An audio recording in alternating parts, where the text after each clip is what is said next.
ఘటన ఏందనంటే మన తాత టారిఫ్ ట్రంప్ ఉన్నాడు కదా, తాత టారిఫ్ ట్రంప్ పుతిన్తో గెలుక్కున్నాడు. పుతిన్తో గెలుక్కుంటే పుతిన్ ఎట్లాంటి వాడు తెలుసు కదా మీకు. ఆయన ఇట్లా, అది మళ్ళీ రియల్ వీడియోనో మన ఏఐ జనరేటెడ్ వీడియోనో నాకు తెలియదు, కానీ ఆయన స్వాగ్ ఇట్లా చెయ్యొప్పుకుంటూ ఇట్లా పావురానికి ఇట్లా అంటాడు. ఇట్లా అనగానే ఆ పావురం కూడా ఇట్లా అంటుంది, కాకా నమస్తే అని. అంటే మళ్ళా గట్లా అది పుతిన్, అది పుతిన్. మన తాత ట్రంప్ ఏమో ఆ జెలెన్స్కీ జోకర్ గానితో కూర్చుంటాడు, షైబాజ్ షరీఫ్ గానితో కూర్చుంటాడు, టారిఫ్ అంటాడు, యాపిల్ ఫోన్లను యాపిల్ వండించొద్దు అంటాడు, నువ్వు ఇంగ్లీ మన ఏంటారు యూఎస్లోనే వండించాలంటాడు, జాన్ డీర్ని గెలుక్కుంటాడు, అమెజాన్ని గెలుక్కుంటాడు. గెలుక్కొని మనకు అసలు ఇక చెప్పాలన్నాడు కలహభోజనుడు ట్రంప్. మళ్ళా నోబెల్ ప్రైజ్ కోసం, పీస్ ట్రీటీల కోసం పోతాడు. ఇక్కడ సౌత్ కొరియా ఇప్పుడు చూడు శాంతియుతంగా ఉన్నది, ఆడ నార్త్ కొరియా సౌత్ కొరియా కొట్లాడుకుంటలేరు, ఆడికేం తీసిపడి దొప్పుతాడట ఎవరు యుఎస్ ట్రూప్స్ని. అంటే ఆడ మళ్ళీ అల్లకల్లోలం అవుతుంది కదా. అల్లకల్లోలం కాగానే కిమ్కి ఫోన్ చేసాయి, నేను చెప్తున్నా ట్రంప్ తాతని చెప్తున్నా జరిగినాలా గట్ల ఎట్లయితుంది రా బాయ్, సకలం ముక్కలం పెట్టుకొని కొడతా బిడ్డ మళ్ళీ నేను చెప్తున్నా అని చెప్పి దమ్కిస్తాడు. ఆ దమ్కి చూడంగానే మనం అందరం పరేషాన్ అయిపోయి గుంతలకిడి గుల గుల గుల హూ హా మా ట్రంపు ఆహా ఆహా అని చెప్పి నోబెల్ ప్రైజ్ ఇచ్చేసేయాలి. తాత గంతే కదా. పుతిన్కి ధమ్కి ఇస్తున్నాడు, ఏమని తెలుసా, పుతిన్ని జర వేరే రకంగా డీల్ చేయాలా అని చెప్తున్నాడు. అది పుతిన్ పుట్ ఇన్ అంటాడు. నేను తెలుసా నీకు, పుట్ ఇన్ అని అంటాడు. ఇక నేను ఇంకా వల్గర్గా పోలేను, మీకు అర్థమవుతుంది వచ్చు. శాంక్షన్స్ పెడతా అంటాడు పుటిన్ మీద. కొత్తగా ఏమొచ్చింది, కట్టలు కట్టుకోవటవా, 3 వేసుకొని గిటార్ కొట్టుకో అంటాడు పుటిన్. కొత్త కాదు కదా ఇవాళ రష్యాకి ఇదంతా. రష్యాను ఆర్థికంగా విధ్వంసం చేస్తానని అంటారు. ఎంతసేపు మీ అమెరికా పెత్తనమే జరగాలి. అసలు కట్ చేస్తే సీన్ ఏమైంది గిరీష్ అని చెప్పి మాట్లాడితే, కట్ చేస్తే సీన్ ఏమైందని అంటే, ఈ పోపు చచ్చిపోయినప్పుడు మన ఆ ఫ్యూనరల్కో ఏదో వీళ్ళు పోయినరు, ట్రంప్ జెలెన్స్కీ వీళ్ళందరూ పోయినరు. ఆడేమైందంటే జెలెన్స్కీ గడ కలిసిండు ద జోకర్. మొత్తం ప్రపంచంలో 3 జోకర్లు ఉన్నారు. ఒకటి కెనడాలో డస్ట్బిన్ గాడు బాయ్, ఇంకొకడు ఈ జెలెన్స్కీ గాడు. కథ ఏమైందో మీకు తెలుసు. ఇంకా దాని తర్వాత ఇంకొకళ్ళు కూడా ఉన్నారు, దయచేసి నన్ను అడగకూరు, మీరు కేసీఆర్ని అడిగితే కరెక్ట్గా చెప్తాడు ఎవరు, ఆయన పేరే పెట్టిండు ఆయన. నేనేం మాట్లాడలే, కేసీఆర్ ఎవరిని అన్నాడో నాకు తెలియదు, ఒకసారి అని అన్నాడు ఒకళ్ళని ఉద్దేశించి. 3 ఉన్నారు. 2 జోకర్లకైతే టికానా పడ్డది, ఇంకో 3వ జోకర్కి ఎప్పుడు టికానా పడుతుందో మనకు తెలియదు, మన అదృష్టం ఎప్పుడు వస్తుందో. అయితే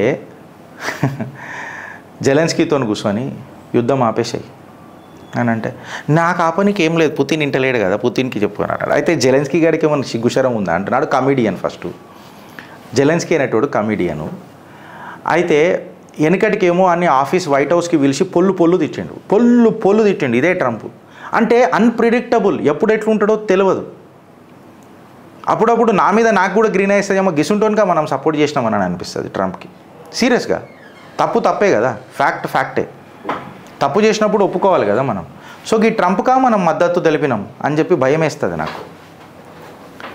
చలో క్షమాపణ చెప్తా, ఒక పని అయిపోతే I'm sorry, we have supported this unpredictable guy. అయితే జెలెన్స్కీకి నువ్వు యుద్ధం ఆపురాబోయినా, జెలెన్స్కీ గారి తెలివి చూడుర్రి, వాడు రష్యా పుతిన్తో కొట్లాడుతున్నప్పుడు ఆయన అవకాశం పెరిగింది. అరే నీ అమ్మ, అసలు రష్యా లాంటి దేశం పుటిన్ లాంటి లీడర్తో కొట్లాడుతున్నానన్న అవకాశం పెరిగింది. ఇప్పుడు సడన్గా ట్రంప్ సంఖ కిందికి పోయి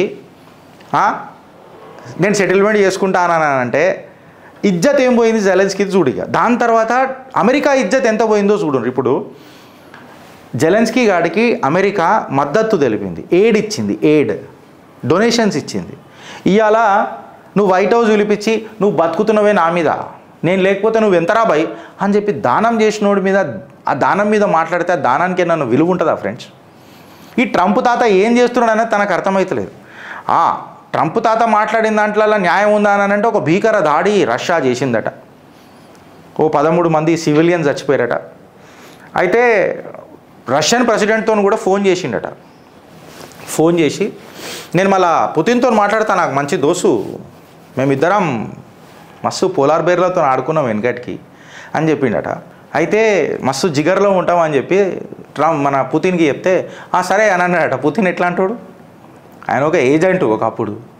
పుతిన్ సరే అని అన్నాడట. అన్నాక మన సారు మళ్ళీ వైట్ హౌస్కి ఫోన్ చేస్తాడు కదా, mister president of United states of America wants to speak with mister president of Russia అని చెప్పి చెప్పంగానే ఆగుమన్ మేము బిజీలు ఉన్నాం అని చెప్పి గంట సేపు ఆగిపించిండట. ఇజ్జత్ ఫల్లుదా అయిపోయిందా లేదా? గంట సేపు ఆగిపించిండట, గంట సేపు. దాని తర్వాత ఏం చేసిండు పుటిన్, నువ్వు నన్ను నువ్వు ఏదో ప్రాపగండా చేసినావు చూడు, గట్లా కుదరదు, ఇక అవన్నీ కుదరదు, పీస్ ఏదో నాటకాలు ఆడుతావు చూడు, అవి కుదరదు అని చెప్పి ఒక మెజైల్ తీసుకొని ధల్మని కొట్టిండు. పీస్ ఏమైపోయా, పీస్ అయిపోయా. పీస్ ఏమైపోయా, పీస్ అయిపోయా. ఇగో ట్రంప్ గీరకంగా ఉన్నాడు, అన్ప్రిడిక్టబుల్. భారత్తో కూడా ఏమని అన్నాడు, బంగ్లాదేశ్తో అట్లా ఇట్లా అది ఇదని అన్నాడు. సెంట్ మార్టిన్ ఐలాండ్ దొరికినట్టున్నది, బంగ్లాదేశ్ గంగలవడానికి నాకు సంబంధం లేదని అంటున్నాడు. డీప్ స్టేట్ కంటే ఎక్కువ డీపర్ స్టేట్ అవుతున్నది ఇది. ఇలా ఎలాన్ మాస్క్ కూడా గవర్నమెంట్లో పెద్దగా పనిచేస్తున్నాడు అని అంటే నాకు డౌటే. డిపార్ట్మెంట్ ఆఫ్ ఎఫిషియన్సీ ఏమైందో నాకు అర్థమవుతలేదు.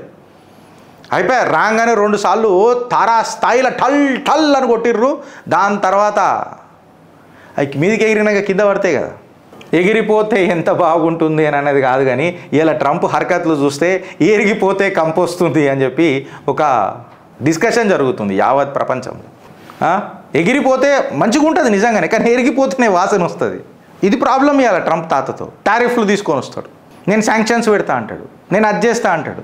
భారత్తో కూడా ఘోరంగా గెలుక్కురుడు మొదలెడతాడు, ఘోరంగా.